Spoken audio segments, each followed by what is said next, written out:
दोस्तों नमस्कार, आप देख रहे हैं हेलो न्यूज़ वर्ल्ड सोच बेहतर कल की। आज शख्सियत कार्यक्रम में हम एक अलग शख्सियत से मुलाकात आपकी कराने जा रहे हैं। आप देखिए हमारी ये रिपोर्ट। जी, आपका परिचय सर। मेरा नाम सर जगदीप सिंह रावत है। शक्ति मायनी और एमडीडी ऑर्गेनाइजेशन का मैं रेवाड़ी के अंदर डीपीओ डिस्ट्रिक्ट प्रोटेक्शन ऑफिसर हूँ, जो बाल विवाह के ऊपर देखता हूँ। यदि राहुल जी बात की जाए शहर की, जिले की, तो क्या कार्यक्रम संस्था की ओर से चलाए जा रहे हैं? सर, संस्था की ओर से एमडीडी और शक्ति वाहिनी की तरफ से रेवाड़ी ज़िले में बाल विवाह को लेकर हम लोग 150 गांव में काम कर रहे हैं।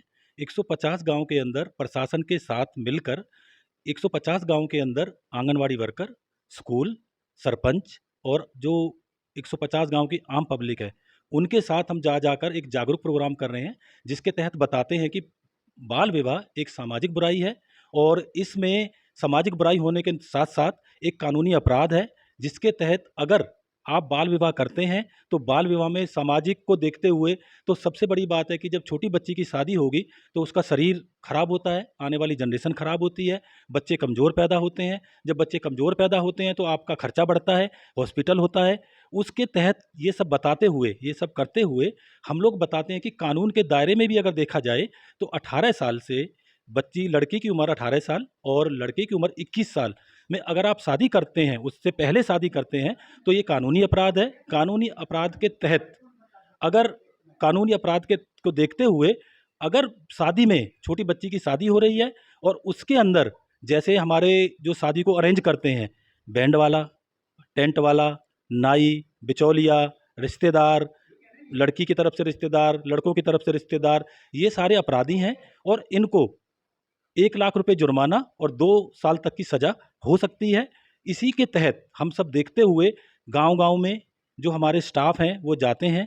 पर डे वो स्कूल, आंगनवाड़ी, आम पब्लिक और कहीं मेला, जहाँ भी ऐसा लगता है, उनमें ये कीर्तन मंडली, जो आपकी महिलाओं की कीर्तन मंडली होती है, उनके अंदर मैसेज देना, ये सब हम मैसेज दे रहे हैं। इसमें इस सारे के तहत हमारे जो कैलाश सत्यार्थी जी, जो नोबेल पुरस्कार विजेता हैं, वो हमारे पार्टनर हैं, वो हमारे एक तरह से मार्गदर्शक हैं। उनके साथ मिलकर ये सब रेवाड़ी के अंदर प्रोग्राम चल रहा है। रेवाड़ी के अलावा अगर मैं ये करूँ भारत की बात, तो पूरे भारतवर्ष की, तो भारतवर्ष के अंदर यही प्रोग्राम 300 जिलों के अंदर चल रहा है। हरियाणा की बात करूँ, हमारे बगल में नूंह है, पलवल है, फरीदाबाद है, गुरुग्राम है, ये सारे में भी प्रोग्राम ये चल रहा है। राहुल जी अगर बात की जाए देश में, तो ह्यूमन ट्रैफिकिंग की जैसे बात की आपने, मानव तस्करी की, बाल विवाह की बात कर रहे हैं, तो क्या परिदृश्य देख रहे हैं? क्यों ज़रूरी आन पड़ा ये समस्या को लेके अवेयरनेस फैलाने की बात? सर, अगर मैं देखिए बाल विवाह, हरियाणा की अगर मैं बात करता हूँ, बाल विवाह की बात करते हैं, तो हरियाणा के अंदर अगर देखा जाए तो आप सर आपने कुछ कुछ साल पहले अगर आपने देखा होगा, हरियाणा का सेक्स रेशियो बहुत डाउन गया। डाउन जाने से क्या हुआ कि शादियाँ लड़कों की शादियाँ होने में दिक्कत होने लगी। कुछ लोगों ने कहा कि हम शादी तो करा देंगे, लेकिन वो बिहार, बंगाल, पश्चिम बंगाल इससे, जैसे कि मैं आपको बता रहा हूँ कि मैं पश्चिम बंगाल, आपका बिहार, झारखंड पर भी काम कर चुका हूँ, शक्ति वाहिनी एमडीडी की तरफ से ही। उसके अंदर हमने देखा कि वहाँ से कुछ दलाल लोग, जो जिनको बोला जाएगा मानव तस्करों ने क्या किया कि अपना एक ग्रुप बनाया, ग्रुप फैलाया, वहाँ से लड़कियों को लिया, उनको बोला गया काम दिलाएँगे, उनको बोला गया, लड़कों को बोला गया कि आपका बच्चा हम कोठी में रखेंगे, जो एक पैटर्न बहुत सालों से चल रहा है। उसको देखते हुए हरियाणा की तरफ जो कुछ पिछले कुछ सालों में जो मूव हुआ, किसी बहू के लिए, एक एक घर का वंश चलाने के लिए जो मूव हुआ, वो एक इल्लीगल हो गया। कैसे इल्लीगल हो गया कि वहाँ से जब बच्चों को, लड़की को लिया गया, उसको बोला गया कि आपकी शादी कराएँगे। शादी कराने के बहाने से उसको वहाँ से निकाला गया, माँ-बाप को बोला गया कि शादी है। वहाँ के जो लोग हैं, वो इतने भोले कहिए या अज्ञान कहिए कि उनको थाने तक का पता नहीं है। उन्होंने बोला ठीक है, तो बीच वाला जो ट्रैफ़िकर है, देखिए ये जो मानव तस्करी है, ये एक ऑर्गेनाइज़ क्राइम है, संगठित अपराध। संगठित अपराध के तहत अगर आप देखेंगे, तो जो वहाँ पर जब बच्चे को, लड़की को लिया गया, तो वहीं का कोई आदमी, उसी साइड का कोई आदमी इन्वॉल्व हुआ, वो स्टेशन तक लाया, स्टेशन के बाद फिर दूसरा आदमी मिला, वो दिल्ली लाया, कलकत्ता लाया, बंगाल जहाँ से भी लाया वहाँ गया। उसके बाद और लोग मिले जिन्होंने बच्चों का रेट लगाया कि भैया हम ठेकेदार हैं, हम इसको लेते हैं, उसको लेते हैं। जब वो बच्चों को ले लिया गया और कुछ लोग हरियाणा की तरफ मूव कर गए कि शादी कराएँगे। शादी कराई, लेकिन शादी में क्या है कि बच्ची को जब हरियाणा तक पहुँची, तो 10 क्राइम पहले हो चुके थे लड़की के ऊपर। कहीं रखा गया, कहीं उसको गलत किया गया, उसके बाद शादी कराई गई। लेकिन पीछे से जो एजेंसियां हैं, मान लीजिए जैसे अगर मैं मानव तस्करी की बात करूं तो एएसटीयू, एंटी ह्यूमन ट्रैफिकिंग यूनिट, जो पुलिस का विंग है, वो भी अपना काम कर रहा है। जब किसी के बारे में हमको पता चला, एएसटीयू को पता चला, तो उन्होंने इंक्वायरी की, पता चला कि बच्ची वहां पर है, उसको देखा गया।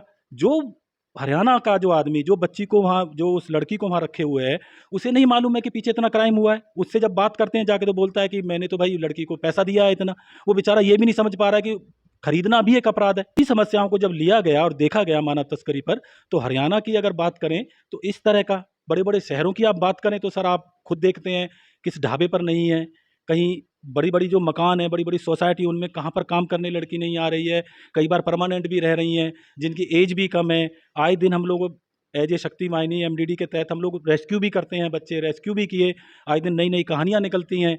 तो सर ये सबको देखते हुए अगर हम बाल विवाह की बात करें तो कहीं अगर हम बाल विवाह को हम अगर अच्छी तरीके से रोक पाते हैं, कर पाते हैं, तो ये जो ट्रैफिकिंग मानव तस्करी वाला जो थोड़ा वो है, उसके इस भी इशू पर, उसके रेशियो पर कहीं भी तो पॉइंट माइनस होता है। खान जो है एक जागरूकता मुहिम चला रहा है, उसमें जो सरकारी तंत्र है वो कहाँ तक भागीदार हो रहा है, पुलिस की कहाँ तक भूमिका आ रही है, कहाँ तक कैसा सहयोग मिल रहा है हरियाणा में? सर देखिए, जैसे हम प्रोग्राम कर रहे हैं, आपके पुलिस विभाग से, डीएम विभाग से, सबसे हम परिचित हैं, रहते हैं, इनके साथ काम करते हैं।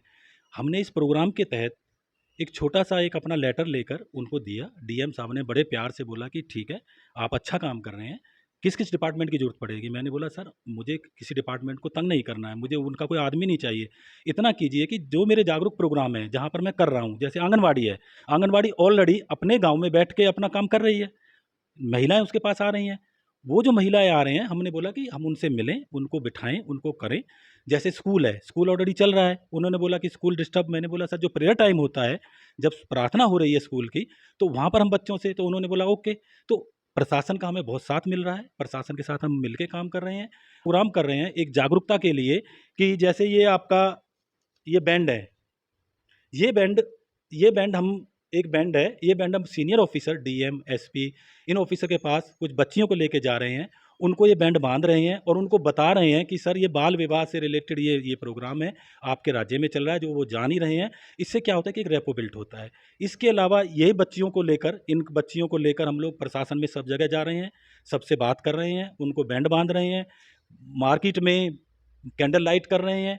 आने वाले समय में आपका 12 से लेकर 16 तक, अक्टूबर तक, हम लोग गांव-गांव जाकर जो हमारे काम ऑलरेडी चल रहे हैं, उनके अंदर हम कैंडल, मोमबत्ती जलाकर, वो लोग गांव के लोग इकट्ठे कर कर एक रैली छोटी सी ऑर्गेनाइज कर रहे हैं, जिससे पूरे गांव में अंदर ये मैसेज जाए कि ये क्या हो रहा है, ये सब चीज़ें हैं, जिसमें सरपंच, आंगनवाड़ी वर्कर, आपके मेंबर, पंचायत मेंबर, यंग जो हमने वॉलंटियर बनाए हैं, वो सब उसमें शामिल होकर उस रैली को हम चला रहे हैं। और जो हम स्कूलों में प्रोग्राम कर रहे हैं, स्कूलों में हम जा रहे हैं, उसमें हमने क्या किया, एक छोटे से प्रोग्राम रखें कि जो बच्चे हैं छोटे, वो अपने घर से एक ड्राइंग बनवाएं बाल विवाह के ऊपर, अपनी मम्मी की मदद लेकर, अपने सिस्टर की मदद लेकर, अपने भाई की मदद लेकर, पापा की मदद लेकर, जिससे कि ये पता चले कि जब बच्चा बोलता है कि पापा मुझको बाल विवाह पर एक पेंटिंग करनी है, तो वो पेंटिंग माँ बाप तक जाती है, वो बात जाती है कि ये बात आखिर ये बाल विवाह क्या है, वो बच्चे का इंटरेस्ट लेते हैं। उन बच्चों को लेकर हम उनकी पेंटिंग कलेक्ट कर कर, जो फर्स्ट सेकंड थर्ड पेंटिंग आ रही है, उनको हम, जो भी प्रशासन के सीनियर ऑफिसर अवेलेबल हो पाएंगे हमारे साथ, मिल पाएंगे, उनसे हम उनको इनाम डिस्ट्रीब्यूशन कराने की कोशिश कर रहे हैं। उसके लिए हम लोग ये प्रोग्राम कर रहे हैं। टोटल सारे प्रोग्रामों का मकसद है कि पेंटिंग कराई तो माँ बाप इन्वॉल्व हुए, ये प्रोग्राम कराया, बैंड वाला प्रोग्राम कराया, तो इसमें हमारा प्रशासन इन्वॉल्व हुआ, हम आम पब्लिक इन्वॉल्व हुई। स्कूल का प्रोग्राम पेंटिंग हुआ तो स्कूल प्रोग्राम वो उसमें हुए। तो सारे का मकसद है कि किसी तरह से पब्लिक तक, आम जनता तक, गांव के भोले लोगों तक, गांव के, शहर की मैं रेवाड़ी की बात करता हूं, चलो लोग पढ़े लिखे हैं, सब चीज़ है। गांव की अगर बात करेंगे, शहर को आप 20-25 किलोमीटर, 50 किलोमीटर अगर छोड़ देते हैं, तो देखिए जागरूकता का असर बहुत कमज़ोर होता चला जाता है। धन्यवाद।